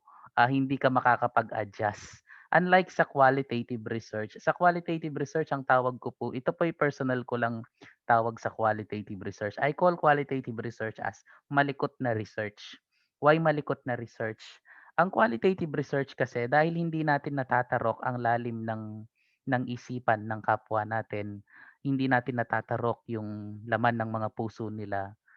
May mga bagay na sinet mo sa una pero kailangan mong mag-adjust habang sabi nga ni Doc Paul kanina, habang ongoing yung research mo. Not even sa data analysis, hindi lang sa bandang dulo doon. Kahit mismong sa proseso mo, kahit sa mismong method section mo, may ginagalaw ka. Kasi pag nakausap mo na yung mga tao, kapag nandun ka na sa mismong, na-immerse ka na sa mismong experiences nila, na-realize mo na, ito palang mga tanong ko na ito dapat i-adjust ko sila ng ganito kasi hindi pala ganito yung flow ng study. Kasi po sa qualitative research, sabi ko nga, may mga bagay na lilitaw na ikaw mismo magugulat ka, ma-amaze ka na hindi ko to naisip pero dapat pala inad ko to sa tanong kasi sabi nga ang sikat ngang salita sa qualitative research yung tinatawag nilang parating yung emerging from the data. Hindi mo inaasahan pero lilitaw yan. Kaya nga po sa tanong na pwede ba silang ma-adjust, pwede bang may magbago? Sa quanti po para sa akin, fix siya to the point na kailangan talagang kung paano mo siyang sinimulan, ganun mong tatapusin. Kasi kapag hindi mo naayos sa umpisa, mahirap na pagdating sa dulo. But in qualitative research, I'm not saying that in qualitative research, we have to be mediocre na. Sabi pala ni Dr. Sanchez sa qualitative research, kahit hindi mo ayusin kasi pwede kang mag-adjust pagdating sa dulo. Hindi po ganun ang ibig kong sabihin. Ang ibig ko lamang sabihin, sa qualitative research, merong mga misteryo, merong mga bagay na lilitaw na tayo mismo, maa-amaze tayo, na tayo mismo ay may experience natin na kailangan pala nating mag-adjust kasi yung pagtingin natin sa isang bagay ay maaaring meron pang mas malalim doon na kailangan nating makita. So, additional ko lang po yon sa sagot kanina ni Doc Paul. Salamat po. Thank you very much, Doc Richard. Next po, Doc, for I think it's not a question, parang it's just like an input or additional information po according po kay BBA Kim Jason, sabi po niya, the contextualization or the alignment of research is necessary to develop the target competencies. This is also to contribute on the intellectualization of a specific discipline or specialization, according kay BBA Kim Jason. Thank you very much for that information po. Tama po yan, tama po yan. kay additional doc, kay Sir Randolph Katunggal. Sorry, kay Doc Randolph. Opo. Yes, kay Dr. Randolph Katunggal. In quantitative research po, pwede kahit walang hypothesis. Example, is an Pwede naman nga. in quantitative Pwede po, research. pwede po. Kay Pwede po, Sheena pwede naman Marie. siyang pwedeng wala. Okay, noted po. Thank you. Next po, question galing kay Sheena Marie. Instead of using effects or impact doc, what are the words can be used?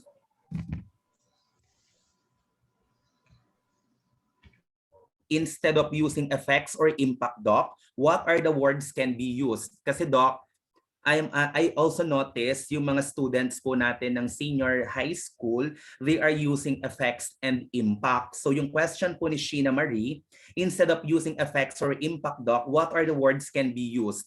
Siguro po ano po yung mga other words na pwedeng gamitin kasi masyado ng madaming ginagamit sa mga titles nila or approved title with effects and or impact. Pwede po pwedeng you have to specify. You have to specify the variables, for example. Ano po, pwedeng i-ano nyo na. For example, predictors, diba? Halimbawa ay, for example, the one that I showed a while ago, I think it's about, supposedly it's about impact of ano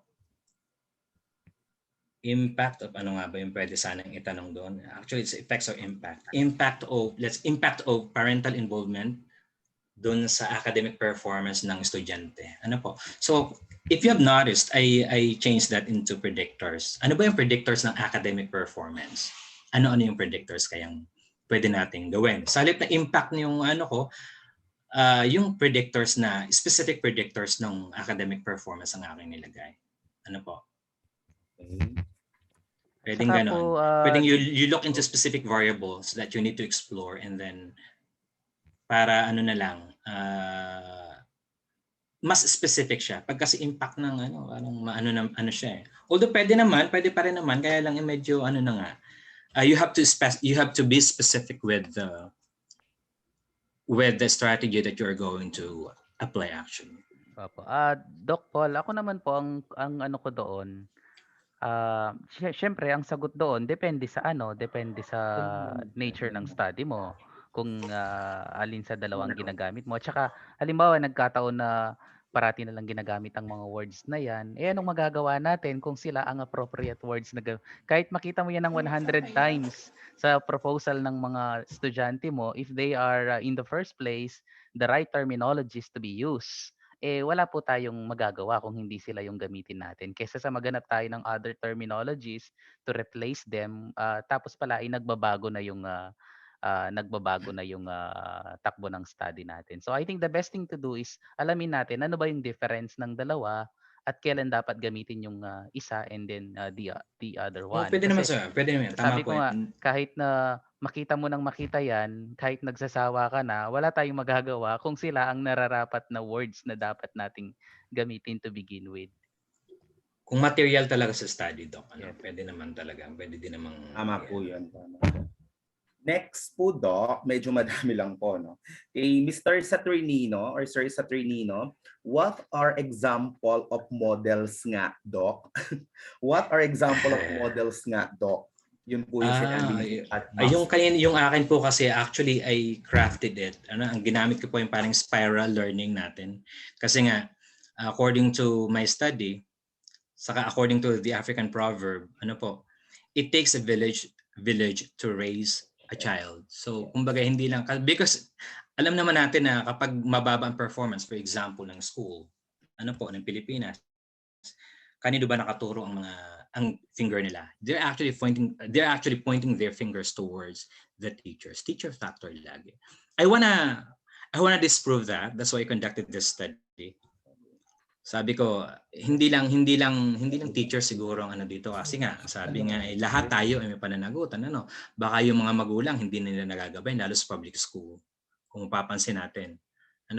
So yung aking ginamit doon spiral. So ginamit ko yung mga natin stakeholders, di ba? Community, school, teachers, ano pa ba? I'm planning to tap the local government unit also when it comes to parenting, church as well, So yun po yung aking yung kinakrap naman yan kasi yung aking learning model, I was planning to do it myself. Gagawa po ako ng sarili kong model. May ginagawa na akong draft. Ano po? Based po yun sa based naman yun sa sa lalabas na factors na sa inyong study. You can create one. Medyo mahirap. Medyo mahirap siya. Pero if you have a will, actually you can do it. Okay, thank you, Doc. Additional po, galing kay Marvin Benito. It is possible po na ma-change yung title na na-approve na kasi pinapalit po nung panelist na umupo. Kasi may mga ganong problems, Doc, right? Approve na nung unang panel members and then pag nag-iba na yung panelist sa sa defense, sa final defense or sa next defense, so pinapapalit po yung yung title or may mga pinapa-revise pa. So bakit ba yung mga panel na nilagay na magpa-revise? Ano po? So actually si kanino nga yung tanong na yan, Doc Mark? Kay Marvin Benito. Kay Marvin. Actually Marvin, allowed yun. Kaya nga yung iba, sabi nung mga batikang mananaliksik, dapat daw yung title ay ginagawa sa huli ng study, hindi sa una. Although you have your working title, but it's still possible that it might be changed. But definitely it's within the bounds of your research questions. Kasi kung alin yung research questions mo, yung problem, dapat doon siya iikot. Minsan kasi yung title, it does not actually answer your research question. Kaya pinapalitan yun ng panel. Minsan sala ang pagkaka-construct. Dapat ay hindi ganito. Dapat ay hindi niya na-answer yung research question. Kagaya nung I think one of the groups in college, na-approach nila ako nito nakaraan. Ang title nila is, ano bang title nila? Implementation of, yun ang tinutumbok ng kanilang study because I checked their study. Ang title nila ay Implementation of Assessment ng Implementation ng Curfew sa Balete. Ang ganan. Kaya lang, nung ma-check ko yung kanilang research questions, ay ang nakalagay ay awareness ng estudyante. Hindi level ng implementation. Kasi kung implementation yun, lalabas doon, highly implemented ba yung curfew? Implemented, moderately implemented, or not implemented? Ay lumabas awareness doon sa curfew. Yun na lumabas doon sa study. So definitely, they will change it. Tama po ba, Doc Mark and Doc? Yes, tama po. Kasi parang naano ko yan parang yung sinasabi mo, Doc Paul, yung title, no? Kasi minsan po talaga na experience ko yan, may mga pinapamodify pa sila kahit final defense na with my final paper. So wala talaga tayong magagawa. Bind mo na. Pinubukbayin na ako. Oo. At pag ang panel po, pinapapalit pa yung title mo, sabihin mo, sila na lang mag-research. Pwede ba yan, Doc? Hirap po ng Hindi, suggestion, Doc. Joke lang po yung kay Doc Richard. Joke lang. Actually po, sabi ko nga, minsan yun, binubukbayin mo na lang ang title, ginagalaw pa. Pero wag po kayong magpaka-broken heart dahil lang sa pangyayari na yun. Remember, kaya nga ang title, hindi natin tinatawag talagang title. Nandun yung salitang working title. Yes. Parating nagbabago yan. Huwag kang magpaka-broken heart kung yung si panel ganyan, si isang panel, pinapagalawang title mo. Yes, ang title ay mahalaga, pero ang importanteng wag magalaw yung mga research questions. Exactly. Yung balangkas ng study mo. Kasi kapag merong binago doon, yung proseso mo, magbabago yung study mo. Pero kung title lang, pinaganda lang ang title, may nilipat lang, noted po, ganoon lang tayo. Sabi ko nga, ang mga panelists during defense, sila ay mga, sorry to use the term, sila ay mga maliliit na Diyos na kailangan nating mag-adjust. So kung simpleng concern lang na title, pabayaan natin. Maliban na lang kung ang ginagalaw nila ay something na talagang parang uulit ka from the beginning because of the changes that they would like you to do. Tama po yun. Sabi nga po, amen lang po. Sabi nga po ng advisor ko sa dissertation. Amen lang daw para noted. Amen, ma'am. Amen, doc. Ganun lang daw po. Pero wag ka naman puro amen ng amen. Sir, kailangan marunong ka ring kumagat ng konti. Lumaban ng konti. Pero konting-konti lang. Kumbaga, lumaban ka lang ng konti sa panel pero papanalunin mo rin sila sa dulo. Kasi at the end of the day, wala ka rin magagawa. Yeah. Pag kayang i-justify, Doc, sige lang. Yes, if it is justifiable, if it is okay. Kaya mo i-justify. May 3 more questions na lang po, Doc. Go ahead po, Doc. Go ahead. According kay James Patrick Olivar, may I just ask why qualitative research sa practical research 1 is offered first in the curriculum of the senior high school than practical research 2 or quantitative research? Does it mean qualitative research? According kay James Patrick Olivar. Parang alin ba mas mahirap ba yung quantitative research? Ano, sasagutin ko lang po diyan yung pangalawang question, yung number 1 question kung bakit qualitative ang nauna, si Doc Richard po saka si Doc Mark ang sasagot. Ano po? So hindi Yes. naman po ibig sabihin na porket nauna ang qualitative ay mas mahirap ang quantitative. Ano po? So yun naman po ay magkaiba ng approach. Para sa akin kasi okay lang na mauna yung quantitative. Ano po? Okay din lang na mauna yung qualitative, walang problema. Hindi po sinasabi na mas madali ang qualitative, hindi din natin sinasabi na mas madali ang quantitative. Yan po ay nasa nagre-research. Ano po? Kung saan siya mas komportable, kung alin yung mas komportable sa kanyang gawin. Qualitative ba, ginagamitan niya ng kanyang feeling, ng kanyang senses. Pwede niya pong okay lang yon. Kung siya naman ay mahilig sa numbers, gusto niya lahat ay proven by numbers, di yun po ay quantitative. Pero magkaibang entity yan, 2 different entities. I think one is not, we cannot consider one as harder than the other. Kung yun naman po ay bakit yung qualitative muna sa quantitative, si Doc, ano po ang sasagot nan? Si Doc Mark o kaya si Doc Richard?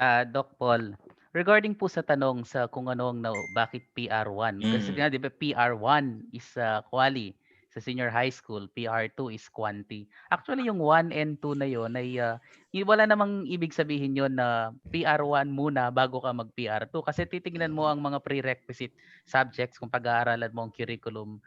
Pwede bang ang bata ba na bago ba niya kunin ang qualitative research, ang PR1, kailangan niya mag-PR2? The answer is no, right? Kukuhanin niya ang PR1. Pero kapag bang bumagsak siya sa PR1, sa qualitative research, hindi ba siya makakapag-PR2, yung quantitative research? The answer is no, because PR1 is not a prerequisite of PR2. Anong prerequisite ng PR2? Statistics po. Tama, di ba? Statistics. Stats. Yes. So therefore sila yung prerequisite nga. Yung tanong, bakit inuna yung PR1 sa PR2? Nangangahulugan ba ito na ano yung tanong kanina na mas mahirap si PR2 kesa kay PR1? Ako po I don't agree doon. Sa personal ko lamang pananaw. Kasi halimbawa po ako nagtuturo po ako sa research ngayon sa mga hinahawakan ko pong estudyante. Halimbawa galing sila sa special science class nung junior high school sila, sanay sila sa experimental research. Pinag-aaralan nila yung mga bacteria, yung mga dahon-dahon, mga chemicals, ganyan. And then pagdating nila ng senior high school, ang pag-aaralan nila yung nararamdaman ng tao, yung kilos ng tao, yung puso ng tao, yung pakiramdam ng tao. Kaya nalulos sila. Hindi nila parang kaya nga sabi ko, kung ako on a personal level, mas gusto kong iuna yung PR2 kasi kung galing na sila sa scientific research, experimental research during their junior high school. Of course, I'm only talking of special science class. Mas madali na silang makapag doon sa PR2 nila. Anyway, hindi naman prerequisite ng isa ang isa pa. Tsaka ako personally, para sa akin, naaawa ko sa mga bata yung grade 11 pa lang, turuan mo sila ng qualitative data analysis, ng mga thematic analysis. Parang mabaliw-baliw ang mga estudyante. Kaya siguro, ay personal ko lamang ito. Kung akong mapagbibigyan sa isang school setup, siguro iuna ko yung PR2 sa PR1 because of the complexity ng data analysis in qualitative research. But personal ko lang po iyon, no? Personal ko lang po. Thank you po. At saka Sir Doc Richard, di ba, pipili naman po yung mga bata na kung if it is quali or quanti, pag nagti-triple I na sila or the III pag grade 4. Pag nasa triple I na po sila, pero bago sila makarating sa triple I, pagdadaanan muna nila yung doon kasi sa grade 11 hindi sila makakapili, yun kasi ang ino-offer. Yes po. Yes, Ganun po. Kay Sir, additional pa po. DBA Kim Jason, are you trying to explain your research, sir, using the structuralist and institutionalist approaches. According kay DBA Kim Jason Doc Paul. Ano po yung isa? Structuralist and? Yes, and institutionalist approaches. Pag sinabing structuralist is based on, it's like sa qualitative. No, pag qualitative siguro, structuralist perspective, pwede nating ano yan, mga symbols. We're using symbols, that's why we have to identify the themes. Ano? Yes. So pwede yan sa qualitative. Pwede nating gamitin. Ano? It depends on the themes that you can actually obtain, that you can identify from it. Yung mga institutional institutional aspect. Actually, sino po yung nagtanong kanina ng ano? DBA Kim Jason Doc. Si Sir Kim Doc kasama natin sa ETCOR. Si Doc. Akala ko po yung estudyante. Si DBA Kim Jason. Yes, Doc. Sige po. Meron pa po? Doc Richard, meron ka po bang karagdagan? Po, ako sorry. Yes po, nag-note po ako ng mangilan-ngilan. Okay lang po ba? Sige po. Regarding po dun kanina sa ine-explain ni Doc Paul, yung SOP sa research question number 1, how may the demographic profile of the respondents be described in terms of age, gender, blah blah, etc. and so on. Sa paggamit po ng mga ganon, kapag gumagamit po kayo, actually nasabi na rin po kanina ni Doc Paul, kumbaga ine-emphasize ko na lang po, na pinapatanggal na yan kung hindi siya kailangan. Kasi parang nasanayan kasi ng mga gumagawa ng mga research questions Lahat nila. meron. Parating number 1 agad daw. How may meron. the demographic profile of the respondent be described in? Ilalagay mo lang yon for as long as kasama yun sa gusto mong malaman, kasama yun sa aim ng study na pati yung mga variables na yon ay gusto mong pag-aralan. Pero kung for purposes lang na itatanong mo pero hindi talaga sila part ng study, then by all means tanggalin mo sila. So parati po nating it's not because para nakasanayan na natin or nakakasawa na nandyan sila. Tatanggalin mo sila because hindi sila kailangan. Mare-retain sila because kailangan sila. So yun po yung una. And then another po, last na lang po ito.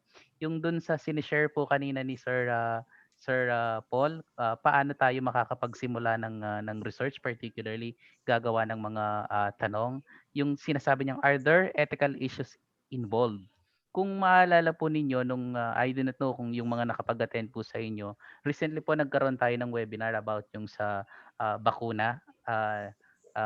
At paano ba yung role ng Ethics Review Board sa paggawa ng bakuna. At ang speaker po natin si Father Marvin Sinlao ng AUF Medical Center. Nung araw po na iyon, meron tayong nag-welcome remarks si Doc Omer Yabut ng De La Salle University, Manila. Sabi po niya, kung minsan sa paggawa natin ng research, sa pag-iisip natin ng research topic, akala natin ay nakakatulong tayo pero hindi, nakakasakit lang tayo.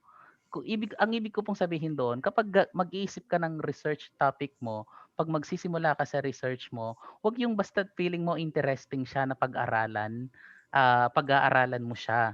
Tingnan mo rin, ikaw ba ay nakakatulong kapag ginawa mo yung study na yon, o kaya parang dahil sa ginawa mo, merong mga sugat na akala ng tao matagal nang naghilom, but because of your research, parang kinalkal mo ng kinalkal yung sugat niya.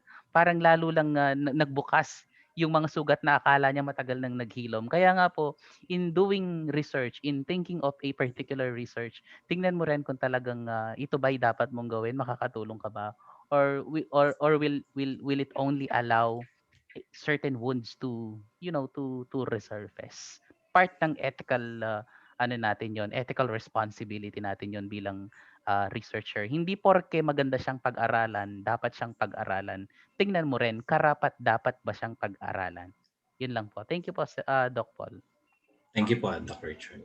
Doc, may comments lang po or inputs lang. Sige po. Si Doc Randolph regarding po sa question ni Marvin Benito kanina. Sige about po. sa papalit-palit na title. Sabi po ni Doc Randolph Katunggal, depends po sa panel. If the panel is very strict, papabago talaga kasi may proposal proceedings and it must be followed kuno. Quote unquote. Thank you, Doc. Thank you, Doc Randolph.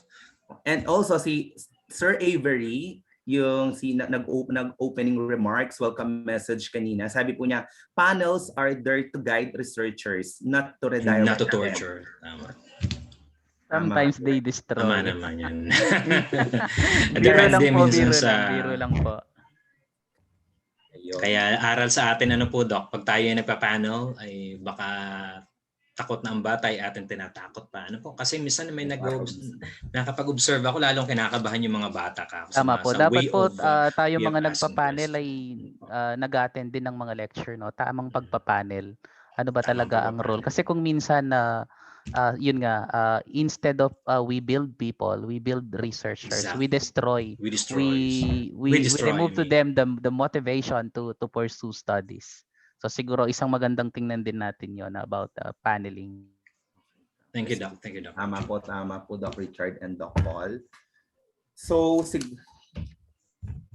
that's it for the question and answer. Doc Richard, can we proceed? Yes po, yes po.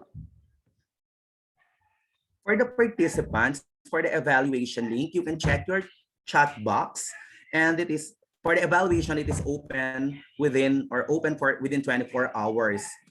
For the, you can check the chat box sections, dear participants, for your evaluation for our speaker. Now we'll proceed with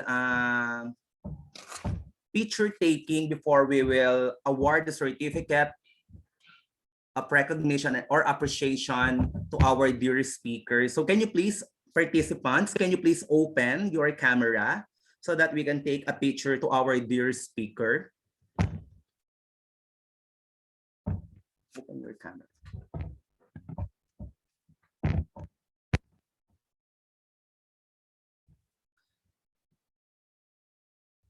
Okay, 1, 2.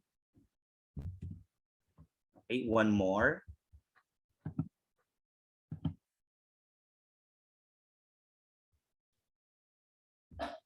Okay, 1, 2. Next, anim po siya. 1, 2. Next.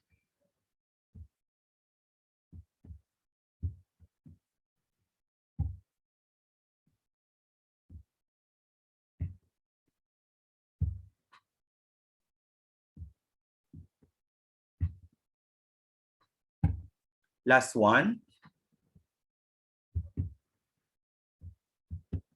Okay, that's it. Thank you very much. So now we'll proceed with the awarding of certificate to our lecturer, to our resource speaker.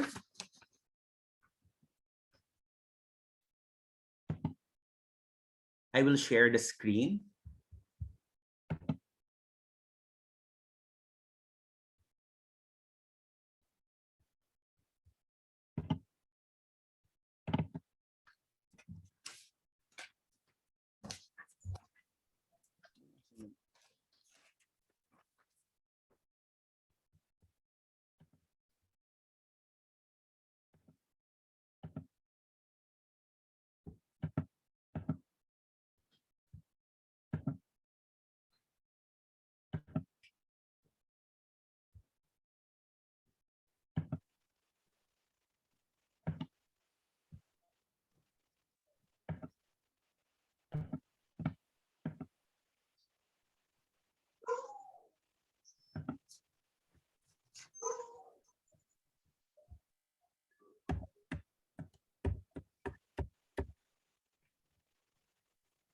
Okay, for the awarding of certificate, I will read. So, embracing the culture of research, Educational Research Center, Santa Ana, Pampanga, Philippines, presents this certificate of recognition to Dr. Pablo A. Regalario for his invaluable time and expertise as the resource speaker in the webinar entitled Identifying the Problem and Asking the Question for Qualitative and Quantitative Studies, held on March 10, 2021, under the advocacy project SAGIP MANANALIKSIK for Everyone of ETCOR Educational Research Center. With with advisory from the Department of Education. Signed, Bernadette L. Lejarde, Overall Project Coordinator, and Richard D. Sanchez, Dr. Richard D. Sanchez, Head Research Consultant of ETCOR. Please give our lecturer a virtual clap.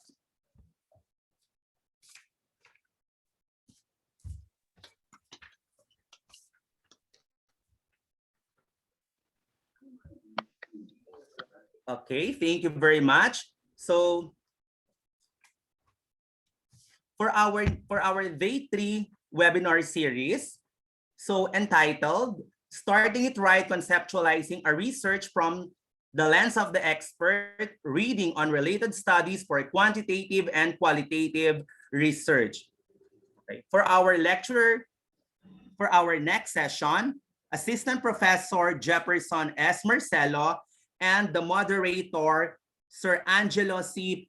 Peña Redonda. Please support our next webinar for our day 3 webinar series this coming March 31, 2021, Wednesday, 6:30 p.m. to 8:30 p.m. Thank you very much, Dr. Paul, for your effort and for your time, especially with our webinar session for today.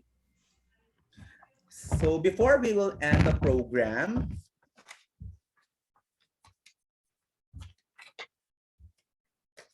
I just want also to introduce our one of the research consultants for the closing remarks.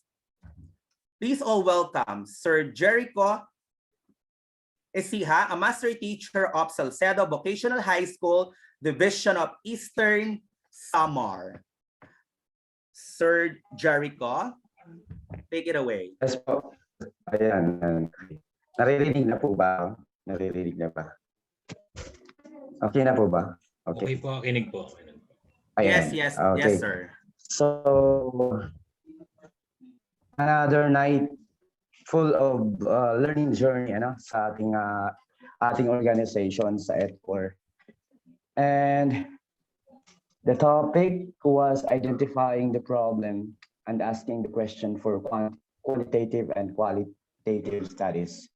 Before I give my closing message, pinupuri namin ang aming administrator, si Ma'am Bernadette, si Sir Richard, Doc Richard and Doc Bernadette, at sa ating magaling na speaker, ayan, si Sir Paul. Sir Paul, good evening. Napakahusay ng presentation niyo po. At si ating magaling na moderator, si Sir Mark, ayan. So, yes. A research question is a way of expressing your interest in a problem or phenomenon. Research questions are not necessarily an attempt to answer many philosophical questions that often arise in schools, and they are certainly not intended to be an avenue for guiding personal access regarding classroom or school issues. You may have more than one research questions per study, depending on the complexity and breadth of your proposed work. As questions should be clear and specific, just refer to the problem or phenomenon, reflect in an intervention in experiment work, and note target population. So, ang input ko dito is hindi ka magkakaroon ng result, yung magandang study, kung hindi ka mag-start sa pag-identify ng question. That is the core in research or investigation. Identify your problem. How can you solve the problem if you do not know the problem itself? So this kind of activity or learning journey has a great help to us in determining the extent of our investigation or research. That is the correct formula. Identify the problem. No? So, nagpapasalamat ako na maraming mga learners na naman po ang nabigyan ng magandang information, particularly in this event. So with this, thank you participants, thank you administrator of this event, moderator and the speaker. God bless us all. Okay, thank you very much, Sir Jericho Isiha. Opo.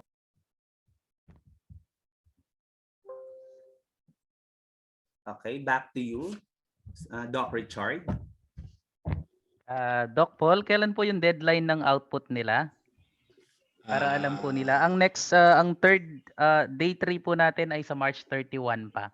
Kailan po ang deadline para sa day 2 output? Para alam po nila. Sa data output po, ay naman po, hindi naman may mahirap gawin. Ano po, kung kaya po ng hanggang Sunday, ay di, ano po ba ngayon, Wednesday, ano po, kahit nga hanggang Friday sana kung kayang gawin. Kasi hindi naman po siya kahirapan. Ano po, Opo. Tsaka maiksi lang naman pag siya. sobrang tagal, baka po sobrang tagal, ganun makakalimutan din. na. Opo. Ganun nga po, pag sobrang tagal. Ano po, pakisisi po yung pong ating ETCOR na parang i-message ko naman po yata sa inyo. Is it check nila po, Friday po sir or Sunday? Siguro kahit isagad na po natin hanggang Sunday. Sige po. Baka kasi Sunday. may pasok hanggang Friday, hindi magawa. So Sunday na natin Opo.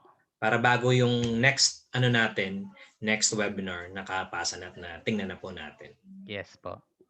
Thank you po. Thank you po. Bali po yung mga nagre-request po pala ng certificate. Bali po sine-check namin kung nakapag-evaluate sila, kung actual silang nag-attend, at saka kung nakapag-submit po sila ng output. Siyempre po kung day 1 lang na-attendan mo, day 1 lang ang ipapakita po sa certificate. Pero lalo na po sa mga kasamahan natin that they're going to use these certificates for promotional purposes, for ranking purposes. Nag-i-issue po tayo ng 3 days for as long as nakumpleto po yung mga iyon. And siguro po the ETCOR will also charge po a minimum fee ng 100 pesos para doon kasi po syempre meron din po tayong operational expenses like pagbabayad ng tax, nagbabayad po tayo ng secretary, nagbabayad tayo ng office para po of course this is a free webinar po, pero for those who would like to request for a certificate po, I think it's not too much to charge po, minimal expenses to help us also in the operational expenses of ETCOR. Thank you po, Sir Mark. Okay, thank you very much, Doc Paul and Doc Richard. So additional po, may gusto po kayong sabihin for additional input or for closing, Doc Paul? Wala po, Doc Mark. I just would like to thank you for being the moderator tonight. Thank you po. Napakagaling niyo po, Doc Mark. Thank you very much, Paul. Okay, so that's the end of our webinar for day 2 for today. God bless and have a great evening.